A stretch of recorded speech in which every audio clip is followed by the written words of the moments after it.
Silence doesn't look like a weapon until an INFJ uses it.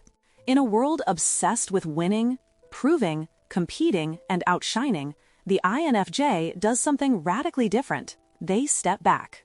They observe. They refuse to play the game.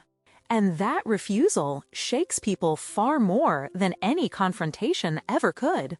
Because when an INFJ doesn't compete, it forces everyone else to confront the truth about why they need to. Some personalities crumble when their status isn't acknowledged. Some feel threatened when their dominance goes unnoticed. But an INFJ? Their silence exposes insecurity, ego, and hidden motives without speaking a single word. It's not passivity, it's psychological precision.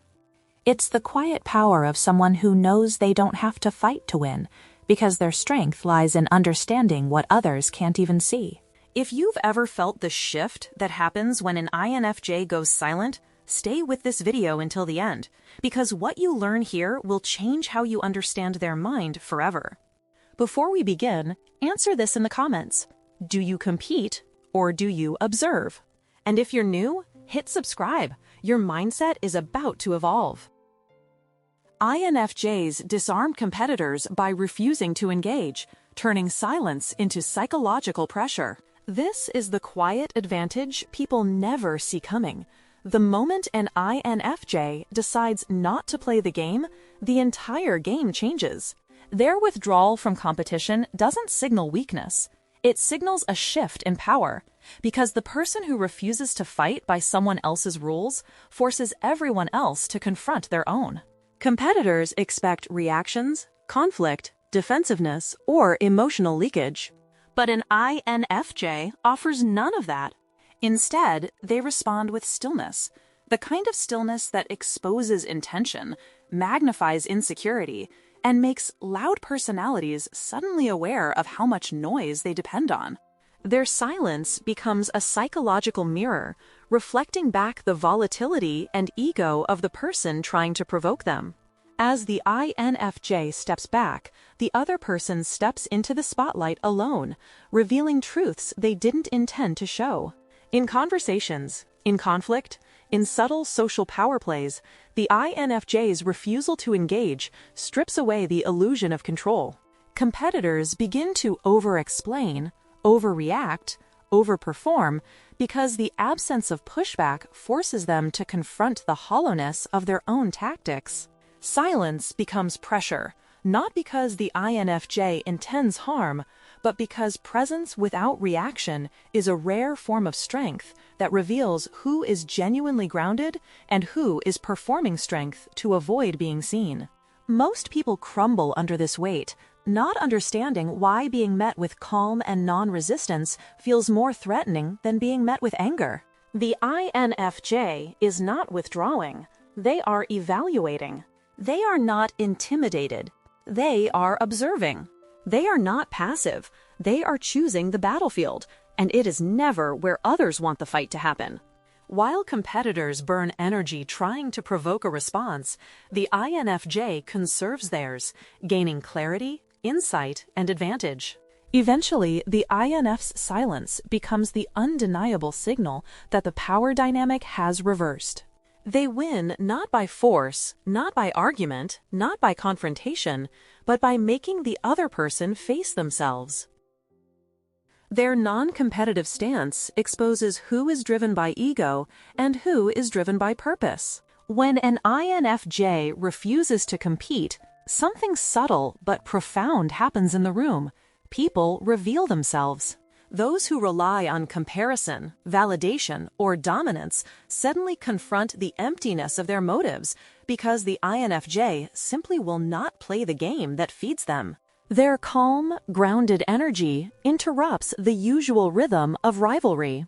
They don't rush to prove themselves, don't scramble for attention, don't match intensity with intensity, and that contrast makes ego-driven individuals visibly uncomfortable. Competition thrives on reaction, but the INFJ offers none, which means those fueled by insecurity begin to overcompensate.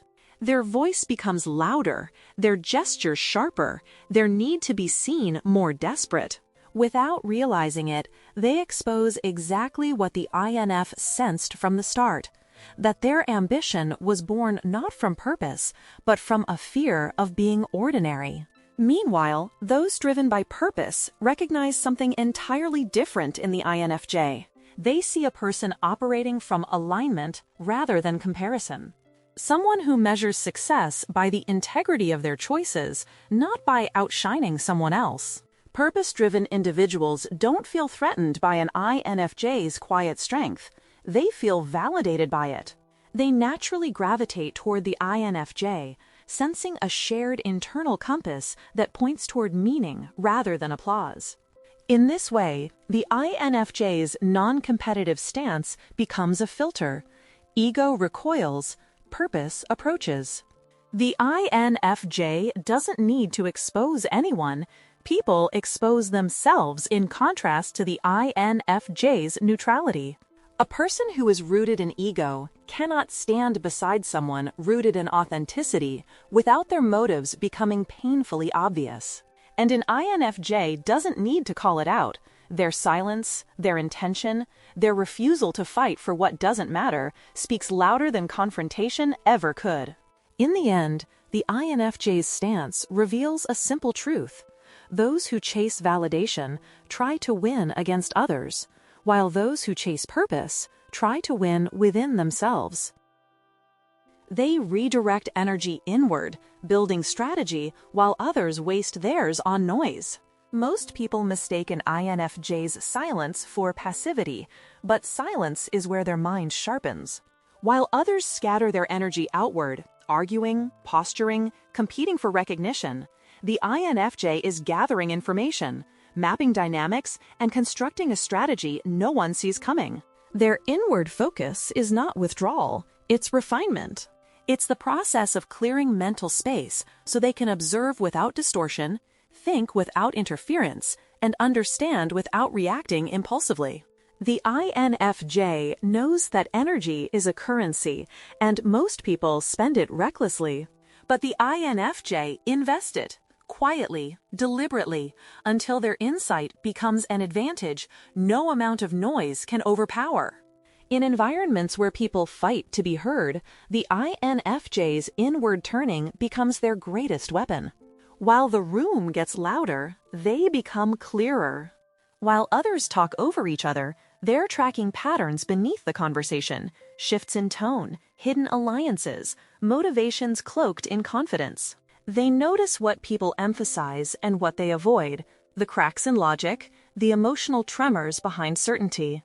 Every moment of quiet becomes a collection of data, and with each piece, the INFJ's internal strategy strengthens. This is why they often predict outcomes long before anyone else realizes a conflict is forming, a decision is shifting, or a person is revealing their true allegiance.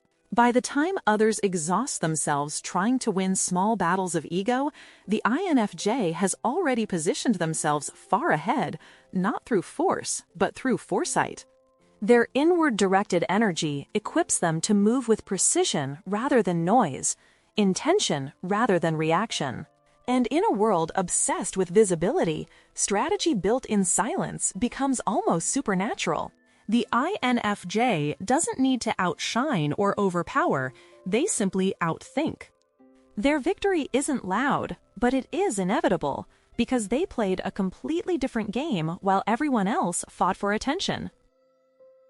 Their emotional intelligence allows them to win through understanding, not confrontation. Most people enter conflict like warriors, tense, defensive, ready to strike. But an INFJ steps into the same space like a strategist. They don't need to raise their voice or flex their presence because their emotional intelligence gives them access to information no confrontation could ever reveal. They observe how someone reacts when challenged, how their energy shifts when questioned, how their tone wavers when they're lying.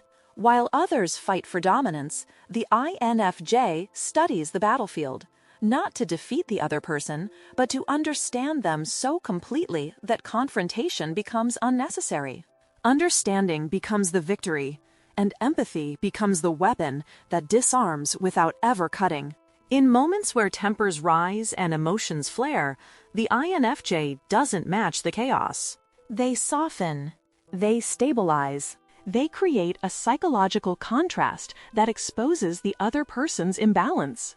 Someone loud suddenly looks insecure. Someone aggressive suddenly looks fragile. Someone manipulative suddenly looks transparent. The INFJ's calm becomes a mirror, reflecting back everything the other person tries to hide. And because they understand emotional triggers, fears, and unspoken wounds, they can predict reactions before they happen. This allows them to navigate conflict with a grace that feels almost supernatural, as if they're 2 steps ahead, not through logic alone, but through intuition tuned to the deepest layers of human behavior. Their emotional intelligence becomes a silent form of leverage. Instead of fighting to win, they guide conversations, redirect emotional currents, and reveal truth without force. People often leave arguments with an INFJ feeling exposed, understood, and unexpectedly disarmed, not defeated in battle, but undone by clarity.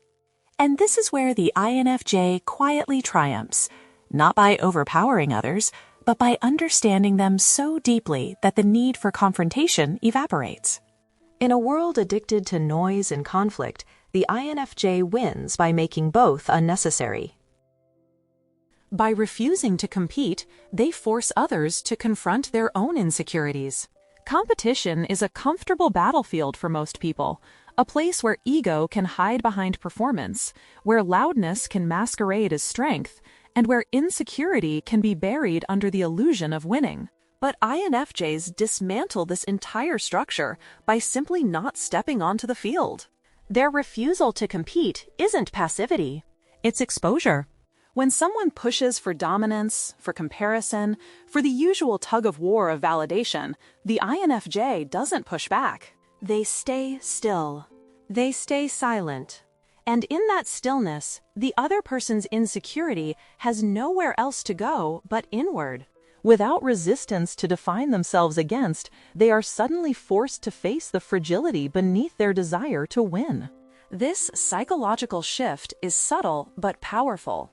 The extrovert who thrives on attention suddenly feels off balance when the INFJ doesn't chase it. The insecure colleague who relies on comparison suddenly feels threatened when the INFJ won't play the same game. The manipulative person who uses tension to gain control finds their tactics collapsing the moment the INFJ refuses to react. When the INFJ opts out of competition, they remove the structure the other person uses to feel superior, and what's left is the raw truth of their internal fears. The insecurity that was once masked by noise becomes visible, even to themselves. The INFJ's non-competitive stance becomes a mirror. The person who expected a battle now sees their own need to be right. The person who wanted validation now sees their hunger for approval. The person who wanted control now sees their fear of losing it. And because the INFJ stays grounded, calm, and unbothered, the contrast intensifies the effect. Their quiet confidence exposes what the other person tries hardest to hide. In the end, the INFJ wins not by outperforming anyone, but by revealing that the real conflict was never with them, it was always within the other person. Their calm detachment breaks the power dynamics of people who rely on dominance. Dominance depends on reaction, the raised voice, the defensive posture, the emotional spike that gives controlling personalities something to grip onto. But when an INFJ meets that force with calm detachment, the entire power dynamic collapses. The person who expected fear or resistance suddenly encounters stillness. Their intimidation tactics fall flat. Their manipulation has nothing to latch onto. And in that moment, the INFJ's quiet becomes the strongest force in the room. Their lack of emotional response signals something far more unsettling. They cannot be moved. Not by anger, not by pressure, not by control. This is the moment when the dominant personality realizes they have no leverage. That calm detachment isn't coldness, it's clarity. INFJs detach when they've already understood the situation at a depth the other person hasn't even reached yet. They've analyzed the emotional landscape, the motives behind the behavior, and the trajectory of the interaction. They know exactly what the dominant person is trying to achieve, and they refuse to feed the dynamic. They pull their emotional energy out of the space, and with it, they take away the oxygen that dominance needs to survive. The person who once felt powerful suddenly feels exposed, even threatened, not by aggression, but by the absence of vulnerability from the INFJ. In this detached state, the INFJ becomes unreadable, and that's what breaks the power dynamic entirely. Dominant personalities rely on emotional cues to maintain control: fear, guilt, defensiveness, hesitation. But the INFJ offers none of these. Their face remains calm, their voice steady, their presence grounded. It is as if they've stepped out of the emotional arena altogether, and that shift is something the dominant person cannot follow. The imbalance of power reverses quietly, almost invisibly. The INFJ is no longer the one being acted upon. They become the one observing, evaluating, and choosing the outcome. And in that silence and detachment, the dominant person loses the control they thought they had. INFJ's silence becomes a weapon because it reveals truth without a single word spoken. Silence in the hands of an INFJ is never emptiness, it is exposure. The moment they stop responding, reacting, or explaining, the atmosphere shifts. People who once relied on noise, excuses, or emotional manipulation suddenly find themselves standing in front of a mirror they never asked for. INFJ silence forces every hidden intention, every inconsistency, every unspoken tension to rise to the surface. Without the INFJ guiding the emotional tone or smoothing the conflict, the truth becomes impossible to avoid. Their silence doesn't punish, it reveals. It shows who panics without control, who becomes defensive without justification, who collapses without an emotional foothold. And in that revelation, power moves quietly toward the INFJ. This kind of silence is sharp because it uncovers what words once softened. When an INFJ speaks, they do so with empathy, clarity, and depth, but their silence strips away all protection. People begin to feel the weight of their own behavior reflected back at them. Was their tone manipulative? The silence makes it obvious. Were their motives unclear? The absence of reassurance exposes them. Did they rely on the INFJ to carry the emotional responsibility? Now, with nothing offered, they feel the void they created. The INFJ's silence functions like light in a dark room. It doesn't attack, it simply makes everything visible. What makes this silence truly powerful is that it cannot be argued with. There is nothing to debate, nothing to twist, nothing to manipulate. The INFJ has stepped out of the emotional exchange entirely, leaving others alone with their own truth. And for many, that truth is uncomfortable. Some become defensive, others retreat, and a few finally understand the depth of what the INFJ tolerated for so long. The INFJ doesn't need confrontation, volume, or conflict. Their silence does the work effortlessly. It reveals character, exposes intentions, and rebalances power without inflicting harm. In that stillness, the INFJ becomes untouchable. Their silence is not withdrawal, it is mastery. Their silence is not weakness, it is the final, undeniable truth. When you truly understand the INFJ's silence, you stop seeing it as distance and start recognizing it as clarity. Silence is where their strength lives, where their intuition sharpens, and where every hidden truth finally speaks for itself. The world may think power is loud, but INFJs prove again and again that the quietest force is often the one that changes everything. If this resonated with you, let me ask you something. Have you ever used silence as your shield? Or as your turning point? Tell me in the comments. Your words might be exactly what another INFJ needs to hear today. And if you want more deep psychological insights like this, make sure you subscribe, turn on the notifications, and stay connected. Your mind is evolving. Don't walk this journey alone.